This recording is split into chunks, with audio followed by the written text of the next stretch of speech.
Okay, this video is going to look at the types of movement at the synovial joints. So we're aware that there are three types of joints. We've got a fixed joint, which is our cranium. We've got slightly movable joints, which are the vertebrae which make up our back. And then our third one, we've got the synovial joints, or otherwise known as the freely movable joints. Okay, so just before we start, we're going to look at the definition of actually what a joint is, which is where two or more bones meet. So just look at the screen there, just drop down as an example would be the elbow joint or the hinge joint, which is made up of three bones, being the humerus, the radius and then the ulna. As we've said previously, synovial joints are very important for sport because they allow lots of movement. Okay, and when we are doing sporting actions, we are always using our synovial joints to create that movement. So I'm going to go through now the types of joints which you need to know for your exam.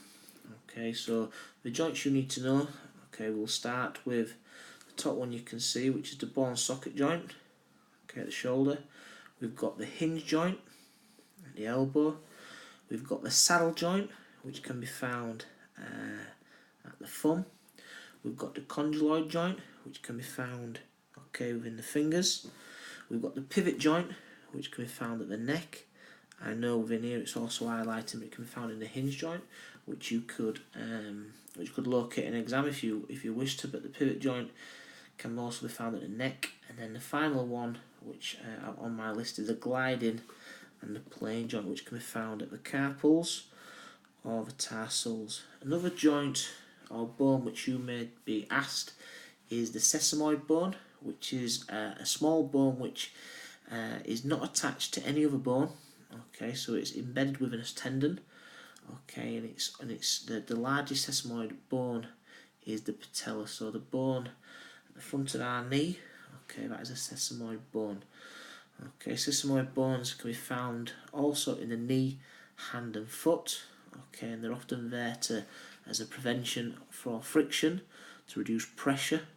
Okay, and it also prevents the tendon from flattering or smashing into the joint as tension increases, and therefore also maintain more consistent movement in the joint.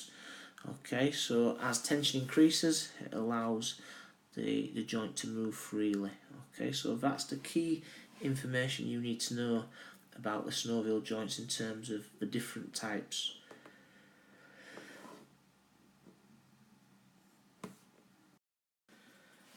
Okay, the next part of the video, we are going to look at the different types of movement at the synovial joint. So the synovial joints, as we know, create lots of movement, and in any sporting movement, the synovial joints are creating the movement. So there's lots of movements which we need to know associated with the synovial joints. Now, as you can see here on the left hand side, there are 8 different types of movement which may occur at the synovial joint. So what I'd like to do now is pause the video, and I'd like to spend a little bit of time looking at the movement, looking at the description, and then looking at the part of the body or the joint where the movement is occurring. Now, a good idea would be to actually act out the movement as you are reading it to get a feel for that type of movement.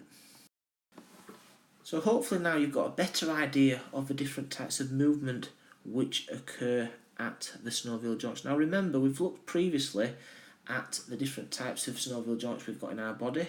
Now that would be the AO1, the knowledge part of the course. We're now looking at the AO2 part of the course, which is the application. So you've identified a joint, can you tell me what movement can occur at that joint? Now moving on from that as well then is the AO3 section, which is a justification, the more information about that joint. So the justification, or giving some more information, applying more of it to the question. So in this situation here, as you can see on the right hand side, we've got 6 sporting examples with athletes performing in competition or within training.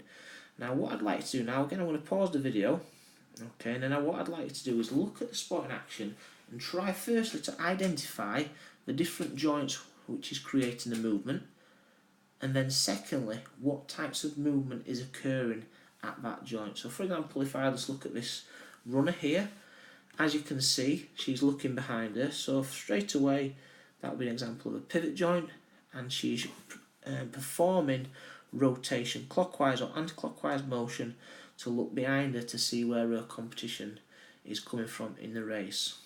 Okay, so I'm now going to pause it, look at each picture, and then can you identify different types of movement which are occurring in those examples. So hopefully, looking through the images, you've been able to identify the different types of joints on the body as well as the different types of movement. So if I just take the next picture, which is the ballerina in training, now as you can see, the ballerina is risen onto her toes, okay, and that is an example of plantar flexion. Okay, so remember, P for plant, pointing toes, okay, extension at the ankle. Okay, so it's extension at the ankle, pointing the toes, okay, and that could also be within gymnastics, as it says there. Moving on again there, we've got the runner, or the sprinter in a sprint start. Now there's different types of movement occurring in here. Now as you can see straight away, the performer is pointing their toes as a sprint start, okay, so it's showing plantar flexion. There also as they land their foot, okay, showing dorsal flexion as the foot comes back up, okay, so flexion at the ankle, so to lift their toes back up as they plant the foot. They've also got as well the arm action. They're showing flexion and extension at the elbow joint, otherwise known as the hinge joint, and they've also got as well at the hinge joint of the knee, flexion as the knee, as the ankle then rises back towards the bum, decreasing the angle at this hinge joint. Again, moving on to the swimmer, we've got different examples there which you can justify from the movement. First of all, as the swimmer is moving, you can see they are abducting their arm away from their body as they perform the front crawl. They're taking it away from the centre line of the body, so that would be an example of abduction. And then obviously as the arm comes back over, they are showing an example of adduction, bringing it back to the body. Again, at the shoulder, they're showing circumduction. Okay, they're showing circumduction, movement of a limb, hand or foot in a circular motion, e.g. a cricket ball. Is very, very similar. It's very important not to get confused with rotation and circumduction. Okay, rotation is anti-clockwise or clockwise motion. The swimmer could present rotation as they bring their head out of the water to grasp their breath. Okay, so it's very important that you are specific and justify with reasons why it is that particular movement. Okay, so again, moving down towards the bottom picture, we've got two pictures here. One where the player is preparing to strike the ball, which is Cristiano Ronaldo, and on the left hand side we've got the player striking the ball. What I'm wanting you to get to there is show an example of flexion, okay, which is the one on the right, because the angle at the joint of the knee, the hinge joint, is decreasing, and as they strike the ball, which is extension, because the angle then increases. You may also then as well justify plantar flexion at the foot, and you may also as well call dorsiflexion as the foot is landing from the movement. Okay, so again, as you can see, I'm just taking a picture and I'm analysing that picture. I'm picking things out and putting it into context of PE.